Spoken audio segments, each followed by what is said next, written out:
Esta oportunidad para hablar de nuestras mascotas. De hecho, en las noticias estamos escuchando cada vez con más frecuencia maltratos, agresiones hacia las mascotas. Y es importante que sepamos reconocer cuándo es que esto pudiera estar ocurriendo con una mascota, porque también pueden, manifestar cierto tipo de cambios. No todas las agresiones son físicas, o sea, golpes. Hay otro tipo de agresiones que hoy también queremos conocer. Y para eso está con nosotros Mari Tantalián, quien es médico veterinaria de Pets y Vets Los Olivos. ¿Cómo estás y bienvenida? Hola, ¿cómo están? Buenos días.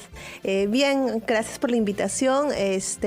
Para conversar un poquito acerca de los casos que están sonando actualmente, que es el maltrato que se está presentando con mascotitas. Y yo quisiera, antes de desarrollar todo este tema, precisar un poco los tipos de maltrato, porque está ese maltrato físico que es evidente, como el caso de esta perrita, recuérdame el nombre, Dachi. por favor, Dachi. La perrita Dachi, así de la es. perrita Es el caso Dachi, más emblemático de los últimos días, tal vez. Pero también hay otro tipo de maltratos no visibles en el momento. ¿Cómo son? A ver, aquí tenemos que tener en cuenta que hay, por ejemplo, el hecho de no alimentarlos de manera adecuada, de tenerlos muchas veces que se ve que los tienen en el techo, bajo el sol o bajo la lluvia o en la calle, bajo el frío, es un tipo de maltrato también. No a golpes, pero sí es un maltrato físico. El manejar una baja o una inadecuada nutrición para estos animales es un maltrato también a su salud. Entonces, actualmente se está viendo mucho lo que es la evolución en cuanto a lo que es la ley de protección animal, y es importantísimo tener en cuenta estos puntos también, porque no es tan sencillo como decir yo voy a tener a una mascota para que esté en el techo de mi casa porque me sirve como un cuidador. Claro. Entonces, eso ya de por sí es un maltrato si es que no lo estamos atendiendo o dándole las necesidades que requiere un animal para estar. Hay que tener también bastante el tema de que la cultura en la crianza de las mascotas ha cambiado de unos años para acá. Hace 20 años recuerdo que un doctor que era docente mío en la universidad decía la medicina veterinaria va a ser la carrera del futuro, porque va a haber la cultura para poder atender y cuidar de sus mascotas. Entonces, claro, es importante hacer el resalte ahora de esto, porque es verdad, ha cambiado mucho y ellos ya pasan a ser parte de la familia. Claro, hay familias que prefieren tener una mascota antes que un hijo, ¿no? Retrasan la llegada, por ejemplo, de un hijo y adoptan una mascota. En ese sentido, ¿qué signos, qué síntomas puede mostrar un animalito de que está siendo maltratado, lamentablemente? Bueno, primero, si estamos hablando de un maltrato, físico, de hecho que va a haber una depresión. He tenido muchos pacientes que han llegado de una u otra manera de familias en las cuales no han sido bien atendidos o bien cuidados, y sucede que, por ejemplo, simplemente el hecho de tomar una escoba hace que el perrito se humille, que se miccione, y eso es miedo, porque eso ya es una indicación de que ha sido golpeado o ha sido maltratado de alguna forma. Muchas veces el ser agresivo con las personas no es simplemente porque es un animal malo, sino es porque vienen con traumas de atrás por maltratos. Es una reacción que tiene el animalito. Ellos recordemos que son instintivos, no son pensantes, entonces ellos no lo hacen adrede, lo hacen por defensa. Entonces, esos puntos son puntos que hay que estarlos siempre teniendo en cuenta. Mari, ¿cómo estás? Hola. Te saluda Noemí desde Cusco. ¿Cómo Estoy escuchando Noemí? atentamente lo que nos estás contando, porque además ese sí puede ser un signo, podemos darnos cuenta de que el perrito es maltratado. Hay signos físicos también, teniendo en cuenta que, digamos, un perrito tiene el pelaje, fácilmente no se puede notar un moretón. ¿Cómo podríamos percatarnos, por ejemplo, que ya es agredido, que lo golpean? Bueno, básicamente físico tendríamos que revisarlos, porque sí, pueden tener incluso moretones, los hematomas muy clásicos que se pueden ver. Hay ocasiones que me ha tocado ver pacientes que han llegado con quemaduras.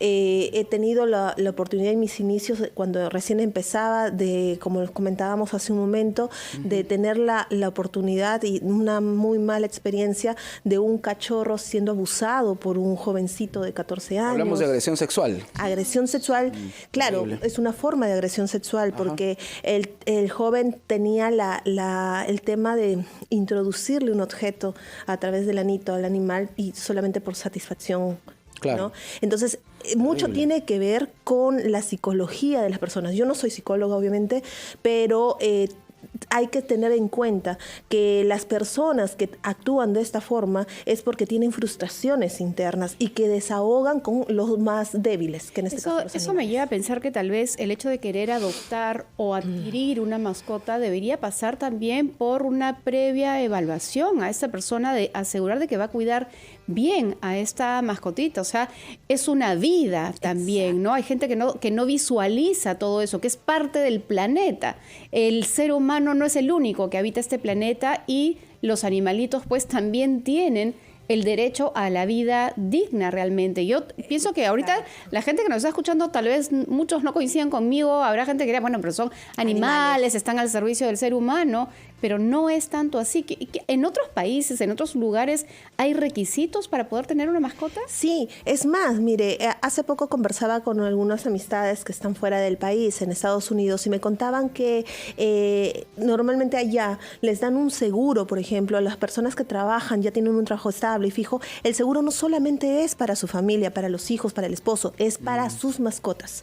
Ellos tienen un seguro especial para las mascotas porque es caro, es costoso. Lamentablemente hay que ser sinceros que lo que es la salud de una mascota es mucho más costoso incluso que de un humano. ¿Por qué? Porque los equipos son más costosos, los materiales son más costosos. Entonces muchas veces preguntan, ¿pero por qué? Y justamente ese tema económico a veces los dejan pasar. Me ha tocado ver pacientes que llegan, por ejemplo, después de 5 o 6 días, diciéndome, hace una semana no consume alimento, hace una semana está así, o tal cosa, quiero que hagan algo. Pero no podemos tardar tanto tiempo, ¿no?, en llevar a una mascota al veterinario. Claro, ¿no? porque sin querer no los estamos maltratando. Claro. Sin querer, sin tener de repente la idea o el deseo, los estamos maltratando. Doctora Tantalián, ¿y cuánto puede demorar una mascota agredida, maltratada, en recuperarse, no? Mire, eso depende mucho de los procesos que hayan tenido anteriormente, porque yo en mi experiencia tuve alguna vez, tengo una gatita que nosotros adoptamos por temas de justamente de este tipo, maltrato, que al inicio no se dejaba tocar, teníamos que tenerlas en los kennels, en las jaulitas que se manejan para ellos, y ella estuvo prácticamente un mes hasta que nos permita acercarnos y siquiera para ingresar la mano a darle de comer. O sea, depende mucho de los traumas que hayan tenido. Tengo un perrito también que adopté así de la calle, y este perrito era sumamente agresivo. Me demoró 5 años, así 5 años, poder tenerlo en mano, cargarlo, y que ahora pues me lama o cosas similares. Depende mucho de la mascota, de los traumas que hayan pasado y de la confianza que el humano le dé.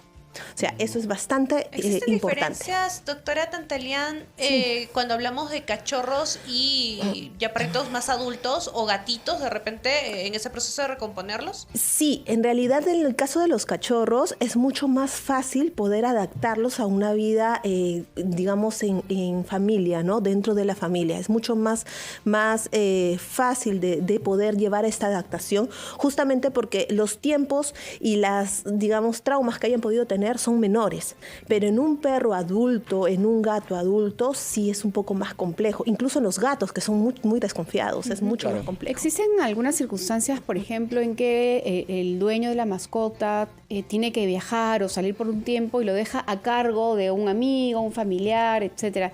Si al regresar encontramos cambios en la mascota, ¿qué deberíamos identificar para ver si es que ha tenido algún tipo de maltrato y luego cómo recuperarlo? ¿Qué le parece si esa respuesta nos la da luego de escuchar a nuestros anunciantes? La voz de todo el Perú. Estamos en nuestra secuencia entre patas y colas, nuestra secuencia guau guau, nuestra secuencia miau miau. La doctora Mari Tantalián, médica veterinaria de Pets y Vets Los Olivos, nos está acompañando. Y hoy estamos aprendiendo cómo reconocer si una mascotita es agredida a raíz de los casos que hemos visto lamentablemente en los últimos días. Y en ese sentido, doctora Tantalián, los perritos, los gatitos, ¿pueden también estresarse, deprimirse a raíz de un caso de maltrato? Sí, definitivamente sí, se vuelven mucho más introvertidos, por decirlo de una forma. Los cachorros sobre todo tienden a mostrar este tipo de conductas, no juegan de manera normal, no son tan activos. Es usual que un cachorro de 2, 3 meses esté correteando, jugando, mordiendo cositas por acá, por allá. Eso es lo usual. Eso quiere decir que es un animal sano, que es un animalito que está con toda su energía puesta. Pero si ese animal está siendo maltratado, porque a veces el mismo tema de su conducta, de hiperactividad, hace que los dueños se desesperen, no tengan la paciencia adecuada, el animalito comienza a ser temeroso, se deprime, se aísla, no juega. Esos son signos, son cambios que se pueden ver al momento de este tipo de maltrato. Me dejaba esta pregunta antes de la pausa. A veces una persona que tiene su mascota por X motivo tiene que salir de la ciudad, ausentarse algunos días y deja la mascota con algún amigo o un familiar. ¿Cómo nos damos cuenta si al retornar, o sea, cuáles son estos síntomas o signos que me doy cuenta de que ha sido maltratado, ¿no? O podría confundirse, no sé, porque, bueno, estoy molesto porque me dejaste en otra casa, no sé. Claro. Bueno, en realidad ahí es una evaluación que se tiene que dar por días. No es inmediato lo que nosotros vamos a poder notar. Pero una de las cosas que llegamos a notar es lo que les decía, la depresión. O sea, por ejemplo, que vean que voy a barrer, digamos, y el animalito se me deprime. Eso o sea, el deprime te refieres al movimiento que hace el perro, de que se encoge, exacto, digamos, ¿no? Exacto.